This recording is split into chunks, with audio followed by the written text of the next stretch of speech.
शिक्षक साथियों नमस्कार। आज का यह वीडियो परख परीक्षा 2024 मॉक टेस्ट दूसरा और कक्षा 6वीं के अंतर्गत हिंदी विषय पर आधारित है। इससे पहले मैंने गणित और विज्ञान से संबंधित जो वीडियो है वो अपने चैनल में अपलोड कर लिया है। ये हिंदी विषय पर आधारित वीडियो है। तो चूंकि मॉक टेस्ट सेकंड संपन्न हो चुका है तो मैं चाहता हूं कि आप लोग इस वीडियो को अधिक से अधिक अपने बच्चों को अवश्य शेयर करें, ताकि उन लोगों ने जो पेपर दिया है उनके प्रश्नों का सही उत्तर क्या होगा और वही उत्तर क्यों होगा ये जान सकें।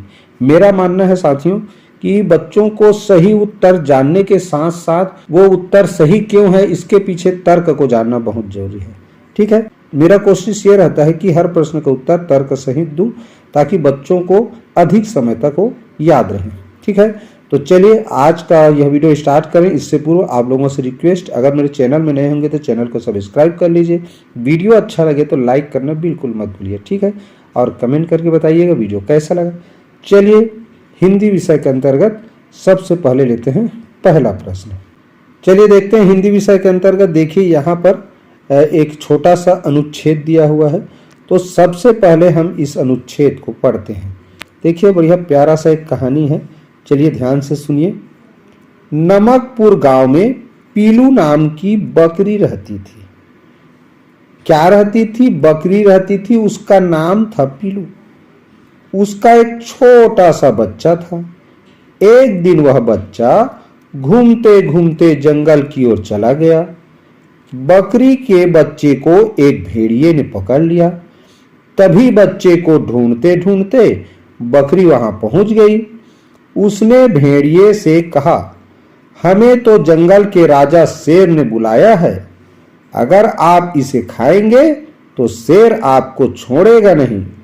इतना सुनते ही भेड़िया वहां से भाग गया। बकरी अपने बच्चे को लेकर वापस गांव आ गई। बकरी कौन से गांव में रहती थी? ये पहला प्रश्न है। तो कौन से गांव में रहती थी? देखो यहां पर लिखा हुआ है नमकपुर। ये ऑप्शन सी बच्चों इसका सही उत्तर है। तो अगर हिंदी के प्रश्न क्रमांक 1 के ऑप्शन सी में आपने गोला लगाया है तो बिल्कुल सही उत्तर पर गोला लगाया है।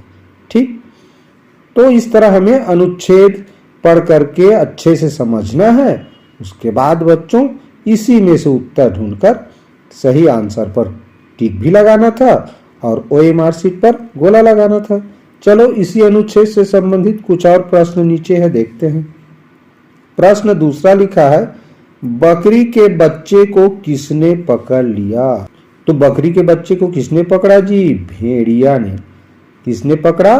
भेड़िया ने। देखो भेड़िया अगर आप लोगों ने देखा नहीं होगा तो देखो मैंने भेड़िया का चित्र भी लगा दिया है। इस तरह का भेड़िया होता है, देखने से सामने से कुत्ता ही जैसे दिखता है। ठीक है, यानी एक तरह से कहें तो कुत्ता का ही प्रजाति है। ठीक है बच्चों, तो ये रहा हमारा प्रश्न दूसरा। चलिए देखिए अगला प्रश्न। हमें तो जंगल के राजा शेर ने बुलाया है। अगर आप इसे खाएंगे तो शेर आपको छोड़ेगा नहीं। यह कथन किसने किससे कहा? तो अगर आपने अनुच्छेद ध्यान से पढ़ा और सुना होगा बच्चों तो पता होगा उसमें बकरी ने भेड़िए से कहा। यह कथन किससे कहा? यह कथन बकरी ने भेड़िए से कहा। तो ये ऑप्शन ए इसका सही उत्तर है। ठीक है, क्या आपने ऑप्शन ए पर टिक लगाया है? अगर लगाया है तो आपने बिल्कुल सही उत्तर का चुनाव किया है। ठीक है, चलिए अगला प्रश्न देखें। प्रश्न 4, कहानी के अंत में क्या हुआ? तो कहानी के अंत में क्या हुआ जी? बकरी के बच्चे को शेर खा गया? नहीं, जानते हो उसकी माँ उसकी छुड़ा कर ले आई। बकरी का बच्चा जंगल में गुम गया। बकरी अपने बच्चे को लेकर वापस आ गई। तो ये ऑप्शन सी इसका सही उत्तर है बच्चों।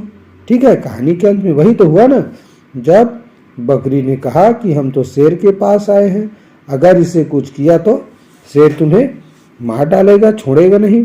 ठीक है, तो वो उसको छोड़ के भाग जाता है भेड़िया और उसको लेकर फिर बकरी वापस आ जाती है। तो ये ऑप्शन सी इसका सही उत्तर है बच्चों।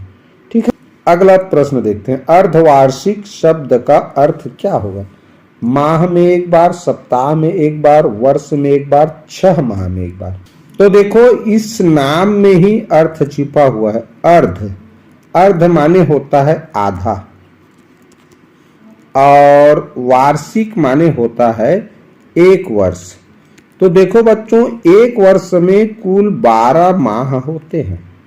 कितने माह होते हैं? 12 माह। एक वर्ष में 12 माह, तो अर्धवार्षिक माने आधा वर्ष। तो 12 माह का आधा कितना हुआ जी? 6 माह हुआ ना।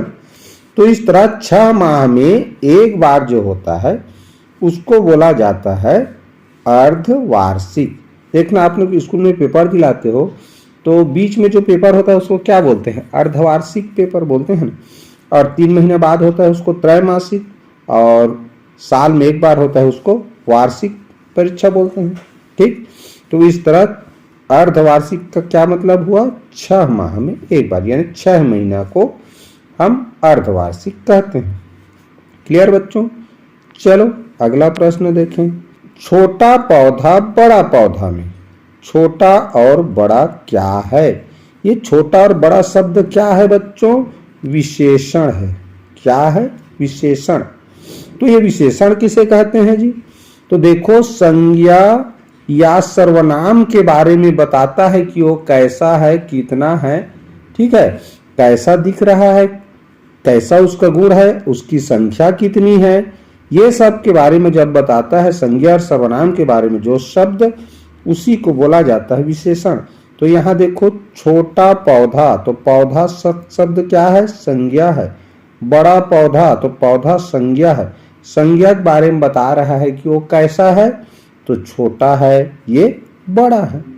तो छोटा, बड़ा, काला, गोरा, ठीक है, पतला, मोटा, ठोस, नरम, इस तरह जो संज्ञा और सर्वनाम की विशेषता बताता है जो शब्द, उन शब्दों को बोला जाता है विशेषण। तो विशेषण इसका उत्तर हो गया भाई। तो अगर आपने ऑप्शन डी पर गोला लगाया है तो समझ जाओ बिल्कुल सही गोला लगाया है। क्लियर बच्चों? चलो अगला प्रश्न देखते हैं। 7वां, रुचि शब्द का पर्यायवाची शब्द कौन सा है? तो रुचि का पर्यायवाची कहें या आशय, तात्पर्य, शब्दार्थ, समानार्थी शब्द, इस तरह कई तरीका से इस प्रश्न को बना सकते हैं। ठीक है, तो रुचि का पर्यायवाची यानी होगा इच्छा। क्या होगा? इच्छा। रुचि का ये विलोम शब्द है अरुचि, कुरुचि शब्द नहीं होता। अनिच्छा इच्छा का विलोम शब्द है। ठीक है बच्चों, तो इस प्रश्न का सही उत्तर क्या हुआ? रुचि का पर्यायवाची ए ऑप्शन बी, इच्छा। ठीक, अब देखें 8वां, पौधा और पौधे हैं। देखो बच्चों, व्याकरण से संबंधित प्रश्न है भाई। पौधा एक रहता है तब पौधा बोलते हैं। एक तो पौधा है तो पौधा, और एक से अधिक है तब क्या बोलते हैं? पौधे। तो इस तरह ये एक वचन और एक से अधिक को क्या बोलते हैं? बहुवचन। तो ये एक वचन और बहुवचन के बारे में बता रहा है। तो देखो ऑप्शन सी में दिया हुआ है, क्या लिखा है देखो, एक वचन और बहुवचन। तो यही इसका आंसर है भाई। अगर आपने प्रश्न 8वां के ऑप्शन सी में गोला लगाया है तो बिल्कुल सही उत्तर का चुनाव किया है। ठीक, तो क्या हो जाएगा? एक वचन बहुवचन। जैसे होता है ना, जैसे एक लड़का है तो लड़का बोलेंगे, एक से अधिक है तो लड़के बोलते हैं ना। तो वो लड़का शब्द क्या दर्शा रहा है? लड़का शब्द लिखा है, उससे पता चलता है कि लड़के की संख्या एक है, यानी एक ही लड़का है। अगर लड़के लिखा है तो इस शब्द को पढ़ के ही पता चल जाता है कि एक नहीं, एक से अधिक लड़के हैं। तो ये एक वचन और ये बहुवचन के बारे में हमको बताता है इस शब्द जी। ठीक है, चलिए बच्चों अगला प्रश्न देखें। आत्मविश्वास का अर्थ क्या है? देखो बच्चों, आत्म का अर्थ होता है स्वयं। आत्म यानी स्वयं, और विश्वास तो स्वयं पर विश्वास हो जाएगा इसका आंसर। आत्मविश्वास माने, आत्म माने स्वयं और विश्वास तो ये समासिक शब्द है, ठीक है। तो ये आत्मविश्वास का अर्थ हो गया स्वयं पर विश्वास।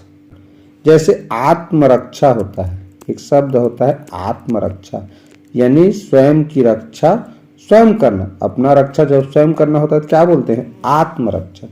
तो जिसमें भी ये आत्म शब्द आ गया ना तो समझ जाओ उसका अर्थ होता है स्वयं, ठीक है। आशा है समझ में आ गया होगा। चलो अगला प्रश्न देखें। निर्धन का विलोमार्थी शब्द कौन सा है? विलोमार्थी यानी उल्टा अर्थ बताने वाला।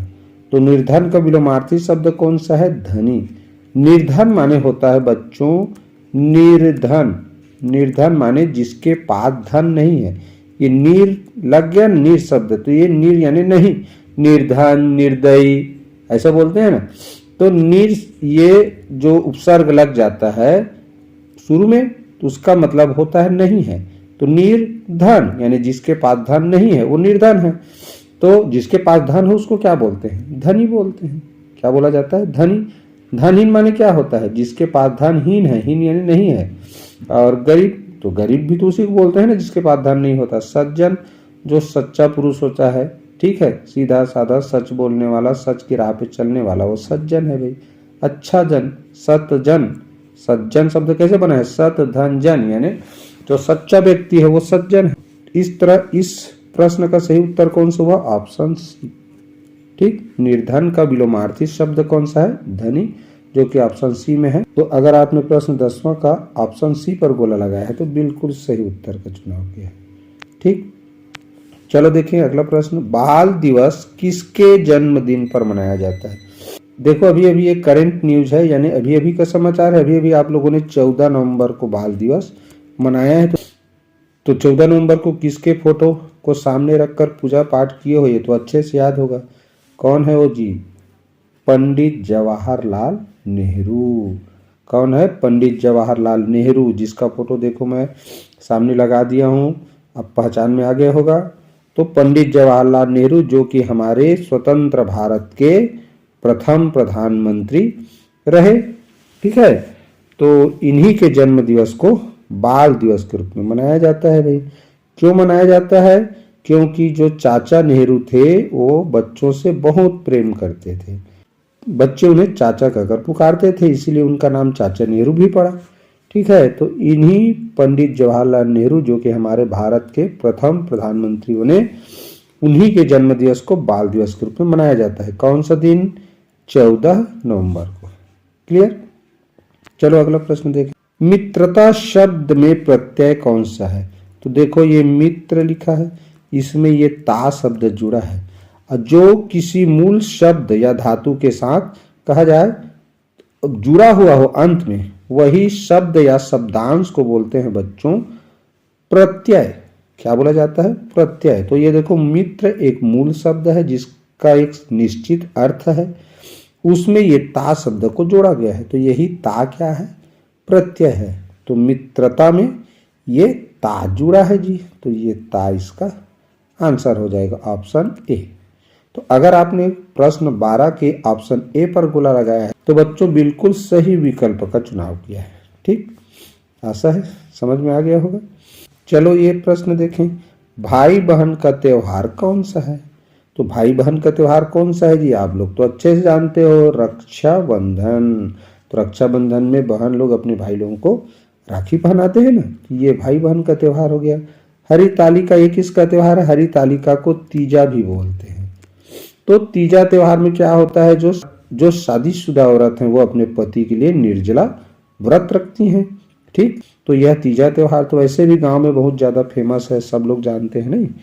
तो ये तीजा त्योहार को ही हरितालिका बोलते हैं, ठीक। और होली तो भाई रंगों का त्योहार है, सब लोगों को पता है। छेरछेरा में क्या होता है? अभी आने वाला है, सब लोग झोला पकड़ के जाओगे धान मांगने, छेरछेरा कोठी के धान ले हेर हेरा ऐसे करके बोल रहे। तो ये छेरछेरा के बारे में भी जानते हो। तो भाई बहन का त्योहार कौन सा मिला हमको? Option C Raksha Bandhan. तो अगर आप लोगों ने प्रश्न 13 का सी ऑप्शन पर गोला लगाया है तो बहुत सही किया है, ठीक। चलो देखते हैं बच्चों अगला प्रश्न है 14 नंबर का प्रश्न। सभी घर घर जाकर अन्नदान मांगते हैं। देखो पिछले प्रश्न में ही हमने इस पर चर्चा किया था।